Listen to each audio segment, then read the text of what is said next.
Hello friends, welcome to all DS vision. நம்ம இந்த வீடியோவில் என்ன பார்க்க போகிறோம்னா, இப்போ ஒரு மத்திய அரசுலேருந்து புதிய வேலை வாய்ப்பான நோட்டிஃபிகேஷன் ரிலீஸ் பண்ணியிருக்காங்க. இது ஒரு பேங்கிங் செக்டரில் தான் ரிலீஸ் பண்ணியிருக்காங்க. இந்த வேகன்சியை பொறுத்த வரைக்கும் 300க்கும் மேற்பட்ட வேகன்சிஸ் இருக்குது. ஸ்டேட் வைஸாகவும் ரிலீஸ் பண்ணியிருக்காங்க. அதாவது 29 ஸ்டேட்ஸ்லேயும் வேகன்சி அனௌன்ஸ் பண்ணியிருக்காங்க. இந்த ஜாபுக்கான டீட்டெயில் தான் இந்த வீடியோவில் பார்க்க போகிறோம். வாங்க வீடியோக்குள்ளே போகலாம். இந்த பேங்கிங் செக்டரை பொறுத்தவரை ஜேஎன்கே பேங்க் சர்வரிங் டு எம்ஃபயர் அப்படின்ற பேங்கிங்கில் தான் ரிலீஸ் பண்ணியிருக்காங்க.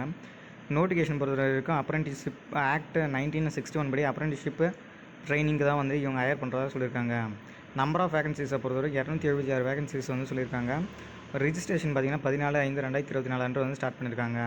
Closing date of online registration பொறுத்தவரைக்கும் 28/5/2024 அன்று சொல்லியிருக்காங்க. எப்போ எக்ஸாமினேஷன் டேட் நாங்கள் பின்னர் அனௌன்ஸ் பண்ணணும்னு சொல்லியிருக்காங்க. நெக்ஸ்ட் இந்த பதவிக்கான வேகன்சிஸ் டிஸ்ட்ரிபியூஷன்ஸ் தான் பார்க்கலாம். ஸ்டேட் வைஸ் 29 ஸ்டேட்ஸுக்கும் வேகன்சி சொல்லியிருக்காங்க. சென்னையை பொறுத்த வரைக்கும் 2 வேகன்சிஸ் சொல்லியிருக்காங்க. ஆக மொத்தம் 276 வேகன்சி இருக்குதுன்னு சொல்லியிருக்காங்க. எலிஜிபிலிட்டி கிரைட்டீரியாவை பொறுத்தவரைக்கும் குவாலிஃபிகேஷன் பார்த்திங்கன்னா ஏதாவது ஒரு டிகிரி பாஸ் பண்ணியிருந்தால் ஓகேன்னு சொல்லியிருக்காங்க.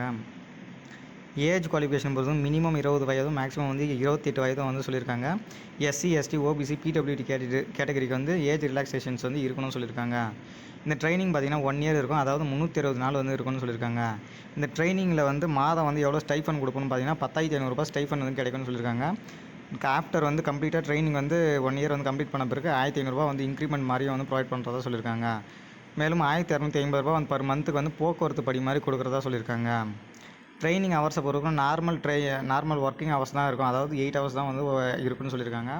நெக்ஸ்ட் இந்த பதவிக்கான செலெக்ஷன் ப்ரொசீஜரை பொறுத்த வரைக்கும் பார்த்திங்கன்னா 2 சொல்லியிருக்காங்க. அதாவது ஆன்லைன் ரிட்டன் டெஸ்ட்டு தான் அப்ஜெக்டிவ் டைப்பில் இருக்கும். இது பார்த்திங்கன்னா 2 செக்ஷன்ஸாக நடைபெறும்னு சொல்கிறாங்க. ஃபஸ்ட்டு செக்ஷன்ஸை பொறுத்த வரைக்கும் பார்த்திங்கன்னா ஜென்ரல் அவேர்னஸ் அண்டு இங்கிலீஷ் காம்ப்ரன்சேஷன்ஸ் இருக்குன்னு சொல்கிறாங்க.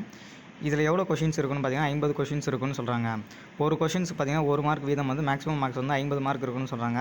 இந்த ஃபஸ்ட்டு செக்ஷன் பார்த்திங்கன்னா 30 நிமிஷம் நடைபெறும்னு சொல்கிறாங்க. ரெண்டாவது பார்த்திங்கன்னா quantitative aptitude and reasoning ability சொல்கிறாங்க. இதுலேயும் பார்த்திங்கன்னா 50 கொஷின்ஸ் இருக்குன்னு சொல்கிறாங்க.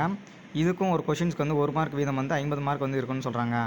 ஆக மொத்தம் பார்த்திங்கன்னா 100 கொஷின்ஸும் 1 மார்க் வீதம் 100 மார்க்கும் மேக்ஸிமம் மார்க்ஸ் சொல்லியிருக்காங்க. டெஸ்ட் டியூரேஷன் பொறுத்த வரைக்கும் 1 ஹவர் இருக்குன்னு சொல்கிறாங்க. இதில் நெகட்டிவ் மார்க்கும் இருக்குதுன்னு சொல்கிறாங்க. 1/4 மார்க் நெகட்டிவ் மார்க்காக டிடெக்ட் ஆகணும்னு சொல்லியிருக்காங்க. இந்த பதவிக்கான எக்ஸாமினேஷன் சென்டர்ஸை பொறுத்த வரைக்கும் 29 ஸ்டேட்லேயே சொல்லியிருக்காங்க. நம்ம தமிழ்நாடை பொறுத்த வரைக்கும் சென்னையில் இந்த பதவிக்கான எக்ஸாமினேஷன் சென்டர்ஸ் சொல்லியிருக்காங்க. நெக்ஸ்ட் இந்த பதவிக்கான அப்ளிகேஷன் பொறுத்த வரைக்கும் பார்த்திங்கன்னா அப்ரெண்டிஸ்ஷிப் india.gov.in இதில் போய் அப்ளை பண்ண சொல்லியிருக்காங்க. ஸ்டெப் பை ஸ்டெப்பாக இன்ஸ்ட்ரக்ஷன்ஸும் சொல்லியிருக்காங்க. இந்த பதவிக்கான அப்ளை லிங்க் நான் டிஸ்கிரிப்ஷனில் கொடுக்குறேன், செக் பண்ணி பாருங்கள். இந்த பதவிக்கு அப்ளை பண்ண பட்சத்தில் பார்த்தா இதுக்கு தேவையான டாக்குமெண்ட் சொல்லியிருக்காங்க. ஃபோட்டோகிராஃப் சொல்லியிருக்காங்க. அதற்கான பிக்சரும் சொல்லியிருக்காங்க. Signature and left them impression சொல்லியிருக்காங்க. அண்ட் ஹேண்ட் ரிட்டன் டிக்ளரேஷன் ஒரு பேப்பர் சொல்லியிருக்காங்க. இதெல்லாம் டாக்குமெண்ட்டெல்லாம் அப்லோட் பண்ண சொல்லியிருக்காங்க. சிக்னேச்சர் கேபிட்டல் லெட்டரில் யூஸ் பண்ணக்கூடாதுன்னு சொல்லியிருக்காங்க. இந்த பதவிக்கான அப்ளிகேஷன் ஃபீஸை பொறுத்த வரைக்கும் 700 சொல்லியிருக்காங்க. இது நான் ரீஃபண்டபிள் அமௌண்ட்டு தான் சொல்லியிருக்காங்க. இதை பொறுத்த வரைக்கும் பார்த்தீங்கன்னா 28/5/2024 அப்ளை பண்ண சொல்லியிருக்காங்க.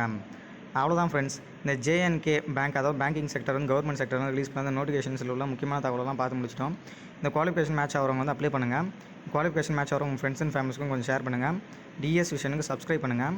நம்ம சேனலோட ப்ரீவியஸ் வீடியோவான அமேசானு மற்றும் மைக்ரோசாஃப்ட்டு காக்னிசன்ட்டு போன்ற ப்ரைவேட் செக்டரில் ரிலீஸ் பண்ண நோட்டிஃபிகேஷன்ஸ் பற்றி டிஸ்கஸும் பண்ணியிருக்கோம். இந்த வீடியோஸ் எல்லாம் வாட்ச் பண்ணுங்கள். குவாலிஃபிகேஷன் மேட்ச் ஆகிறவங்க அப்ளை பண்ணுங்கள். இது போல் கார்ப்பரேட்டு, ப்ரைவேட்டு மற்றும் கவர்மெண்ட் செக்டரில் ரிலீஸ் பண்ணுற நோட்டிஃபிகேஷன்ஸ் உள்ள தகவலெல்லாம் அப் டு டேட் நம்ம பார்த்துட்ருக்கோம். இது போல் யூஸ்ஃபுல்லான இன்ஃபர்மேஷன் தெரிஞ்சுக்க டிஎஸ் விஷனை சப்ஸ்கிரைப் பண்ணுங்கள். உங்கள் ஃப்ரெண்ட்ஸுக்கும் ஷேர் பண்ணுங்கள். Thank you friends.